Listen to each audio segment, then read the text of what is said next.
Audio Jungle.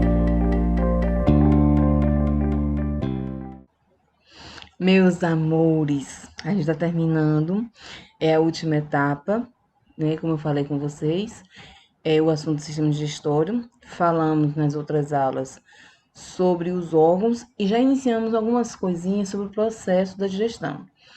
Então, agora a gente vai falar sobre as glândulas salivares e depois vamos falar sobre propriamente a digestão.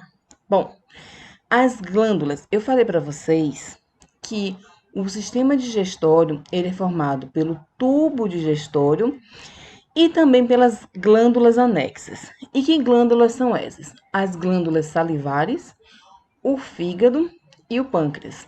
E vamos começar então pelas glândulas salivares. Quem são elas? Nós temos 3 glândulas salivares, todas elas localizadas na boca. Tem aqui a sublingual, a parótida e a submandibular, tá certo? E o que essas glândulas fazem? Elas, primeira coisa, elas auxiliam na produção de saliva. E para que serve a saliva? A saliva, ele auxilia a umidificar o alimento e auxiliar na mastigação.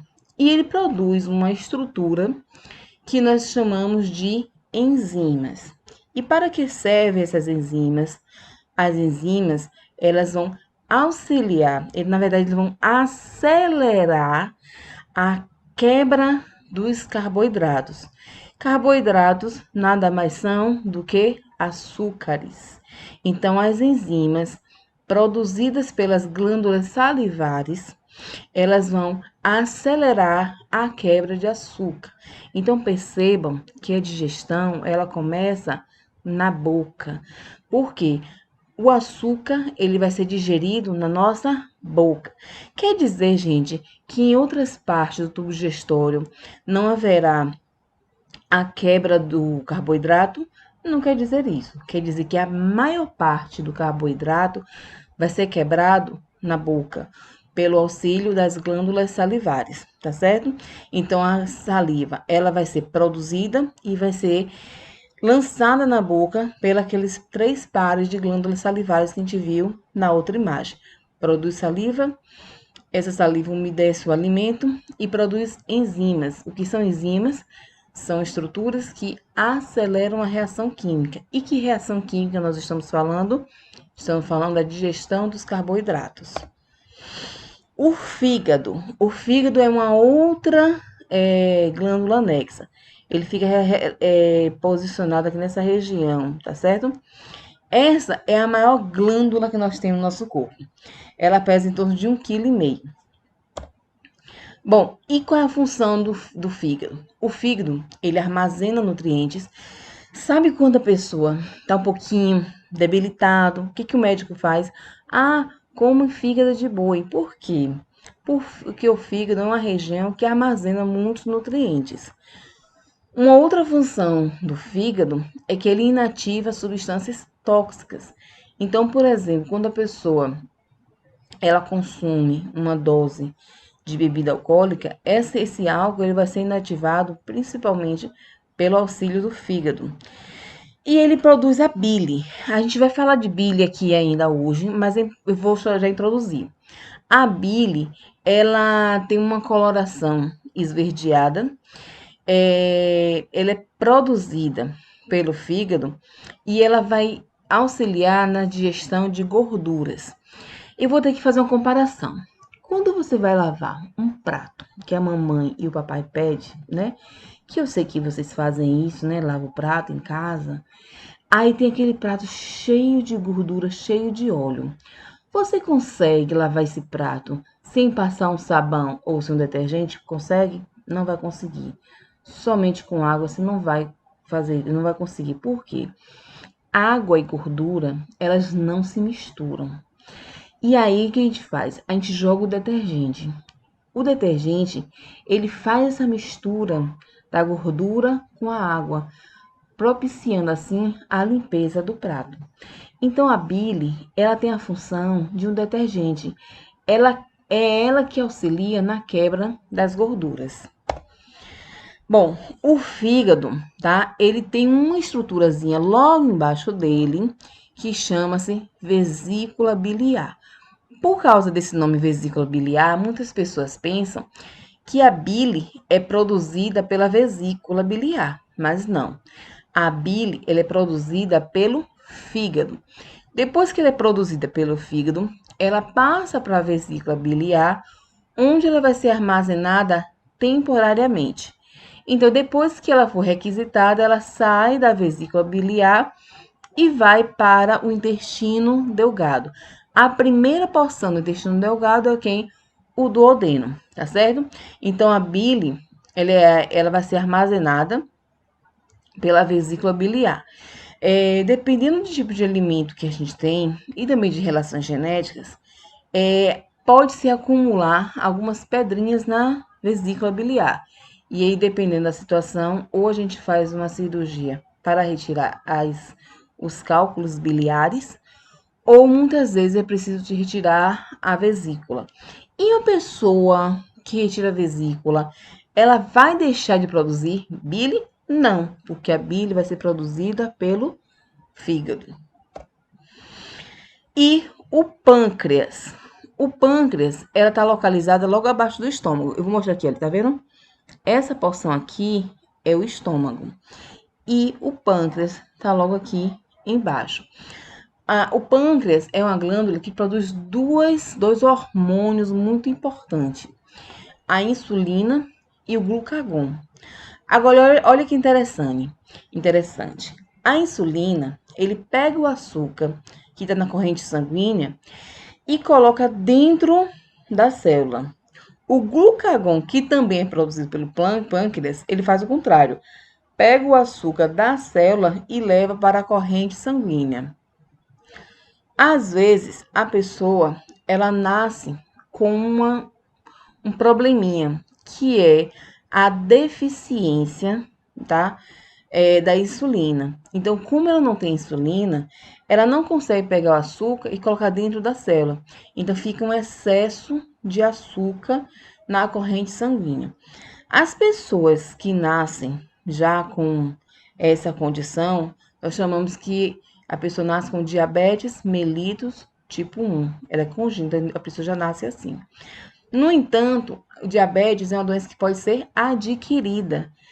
Então, em relação à alimentação, que a pessoa tem uma alimentação baseada em consumo excessivo de açúcar, principalmente o açúcar refinado, ele vai ter um excesso de açúcar que o hormônio não consegue, a insulina não consegue colocar tudo dentro da célula.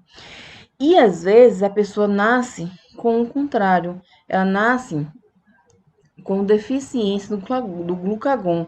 Ela não consegue tirar o açúcar de dentro da célula e colocar na corrente sanguínea. Então a pessoa fica com deficiência de açúcar na corrente sanguínea.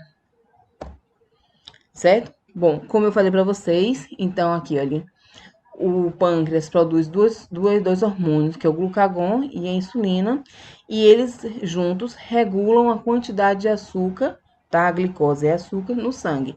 A insulina coloca o açúcar dentro da célula e o glucagon coloca o açúcar para fora da célula, libera para a corrente sanguínea. Bom, a digestão é um processo em que a gente vai extrair dos nutrientes as substâncias nutricionais. De que forma? Então, a gente pega o alimento, ingere esse alimento e nós vamos quebrando esse alimento em partes cada vez menores, até a gente conseguir extrair os nutrientes, certo? Então, nós ingerimos o alimento, esse alimento passa pelo tubo digestório, ele vai ser digerido e aí nós absorvemos apenas os nutrientes. Bom, a digestão, ela tem 3 etapas: a digestão na boca e a deglutição, a digestão no estômago, a digestão e absorção dos nutrientes que ocorrem nos intestinos. Como eu falei logo no início da aula, na boca ocorre principalmente a digestão de açúcares, dos carboidratos. Bom, para que serve a mastigação? O primeiro passo é a mastigação. A mastigação, ele serve para cortar e triturar os alimentos em partes menores. E aí eu vou fazer uma observação. É muito importante que vocês mastiguem bem os alimentos, que quanto mais você mastigar o alimento, mais você vai facilitar o seu processo digestivo, tá? E além do mais, você evita que você acabe sendo engasgado por um alimento que possa ficar preso no seu tubo digestório, né? Então, ele reduz o tamanho do alimento para facilitar a deglutição, né? A deglutição é o ato de você engolir. Então, se você não mastiga, você vai ter pedaços grandes na sua boca. E esses pedaços grandes vai dificultar você engolir, ou seja, deglutir o alimento, certo? Bom, então eu tenho aqui, olha, um exemplo. Uma boca, colocou o alimento, os dentes vai fazer o processo da trituração, tá? A língua tem um papel importante, tá? Ela leva o alimento de um lado para o outro, tá? E também ele ajuda a empurrar esse bolo alimentar para a faringe rumo ao esôfago. A digestão, então já temos aqui uma primeira informação que é importante. A boca é onde inicia a digestão e onde ocorre principalmente a digestão de açúcares. Agora a gente vai para o estômago. Como eu falei com vocês na última aula, na entrada do estômago, nós temos aqui uma válvula, nós chamamos essa válvula de cárdia. Essa cárdia, essa válvula, se abre toda vez que passa o alimento e ela se fecha após a passagem desse alimento. Então, se você ficar de cabeça para baixo e engolir o alimento não vai voltar, porque a cárdia impede que isso aconteça. E aqui no final do estômago tem uma outra válvula que é o piloro, e o piloro impede que, uma vez que o alimento passou para o intestino delgado, ele volte para o estômago, ok? Bom, e o que acontece no estômago? O estômago aqui, ele tem o formato, né, de uma bolsa, ele armazena diversos líquidos, e esses líquidos são liberados de tempos em tempos para auxiliar na digestão, tá? E o que se digere no estômago? Principalmente as proteínas. Então, por exemplo, a carne bovina, que é um alimento rico em proteína, o peixe, o ovo, o leite, o feijão, são alimentos ricos em proteína, seja ela animal ou vegetal. Então, essa proteína ela vai ser digerida principalmente no estômago, ok? Então, observe aqui, olha. Quando o alimento entrou na boca, que ele foi deglutido, ele se transforma em bolo alimentar.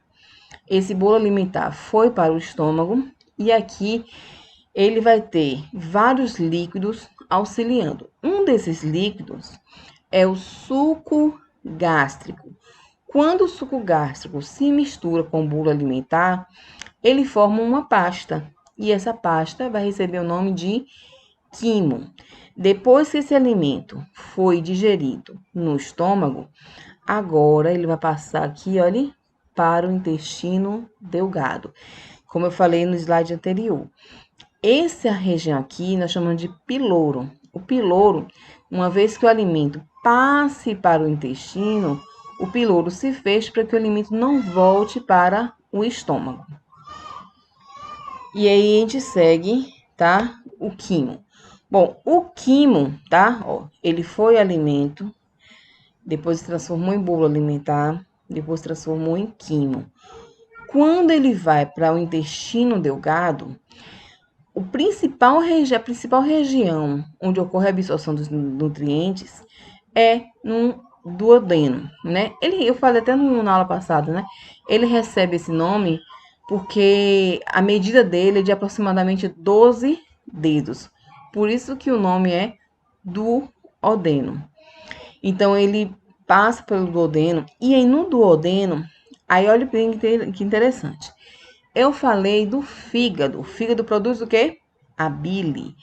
A bile produzida pelo fígado, ela vai ser armazenada temporariamente aonde? Na vesícula biliar.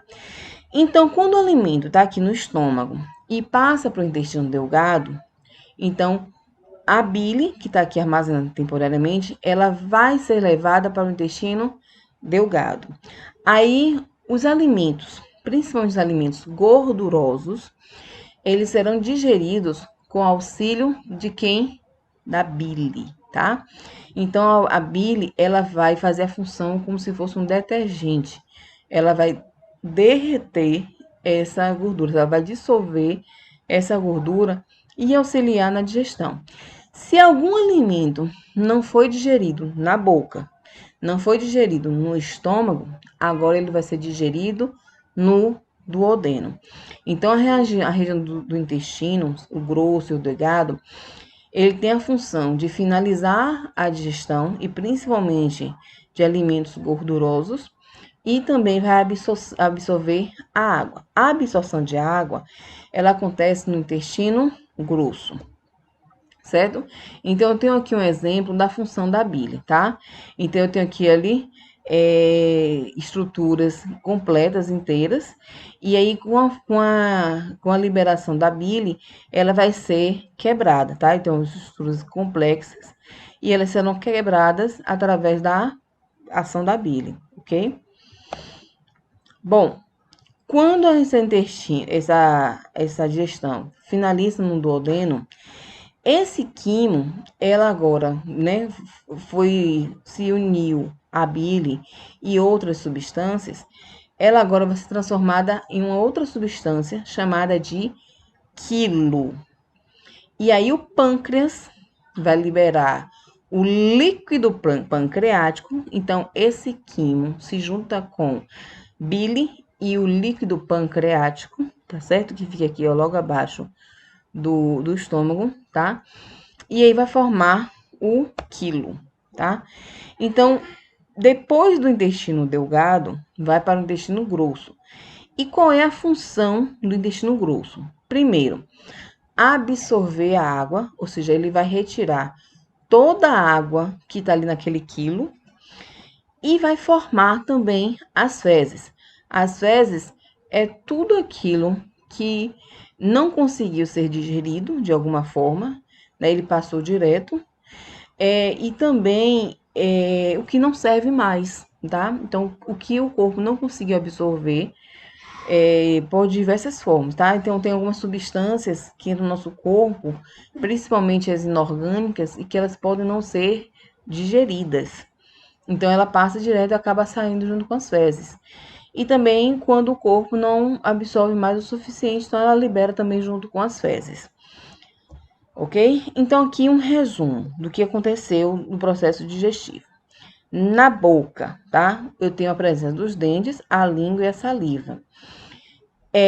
O alimento que entra na boca, ele vai ser triturado pelos dentes, ele vai ser, com a presença da saliva, ele vai ser liberado estruturas, como eu falei, com as enzimas salivares, que vai auxiliar na formação, na quebra do alimento e a formação do bolo alimentar.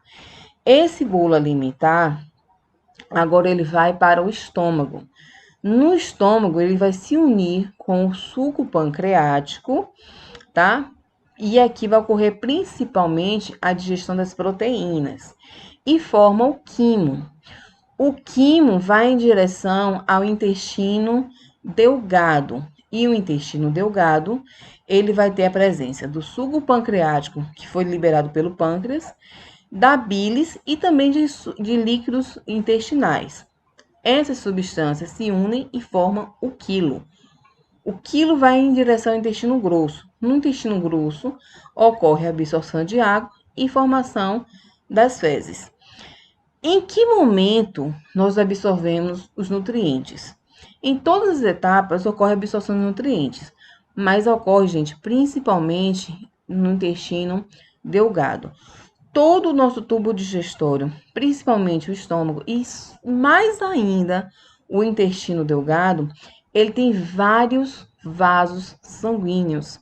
Esses vasos sanguíneos têm a função de absorver os nutrientes do processo da digestão, ok? Então, aqui, para a gente fechar esse resumo, eu tenho alimento, ele entrou na boca, formou o bolo alimentar, ocorreu a mastigação através dos dentes e a saliva, né, para ajudar a digerir principalmente os carboidratos. Esse alimento desce em direção ao estômago, tá? Existe um movimento que ele é um movimento que leva para o estômago. É um movimento que permite que o alimento saia da boca e vá em direção ao estômago. Esse movimento é chamado de movimentos peristálticos. É por isso que se você plantar uma bananeira e colocar um alimento na boca, mesmo assim esse alimento vai para o estômago, mesmo estando de cabeça para baixo, ele não vai sair, você não vai vomitar. Esse alimento vai para o seu estômago, tá certo? No estômago, eu tenho suco gástrico junto com o bolo alimentar e vou formar quem? O quimo.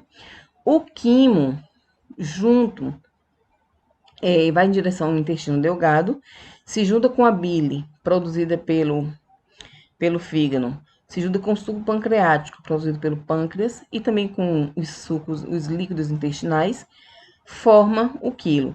Esse quilo vai em direção ao intestino grosso, ocorre a absorção de água e a formação das fezes, tá certo? E aí a gente finaliza a digestão.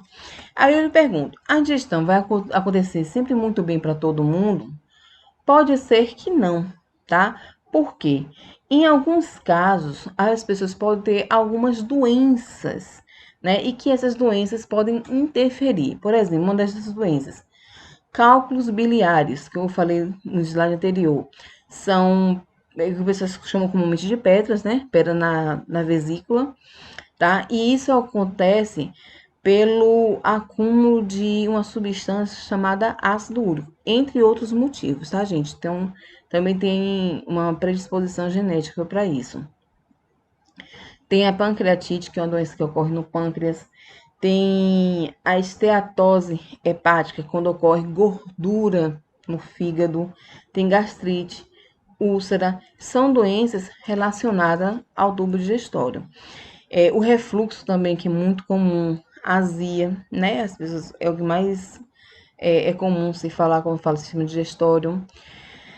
Tem uma doença que ocorre no esôfago, que é a esofagite, tá? Então, assim, aí tem outra coisa que é muito importante a gente citar, que é o seguinte, a obesidade, o excesso de peso, ele também é uma doença, né? Então, uma vez que a gente não encare como uma doença, a gente nunca vai poder tratar. Então, se você encara somente, é relaxada, é comilona, nem sempre. Às vezes existe algo por trás de tudo isso, tá? Então, assim, a obesidade também é uma doença. É uma doença também do aparelho digestório, tá? Então, nós vamos finalizar aqui o fim da nossa revisão, tá? O sistema digestório, ok? Então, tenham um bom dia para vocês e bons estudos.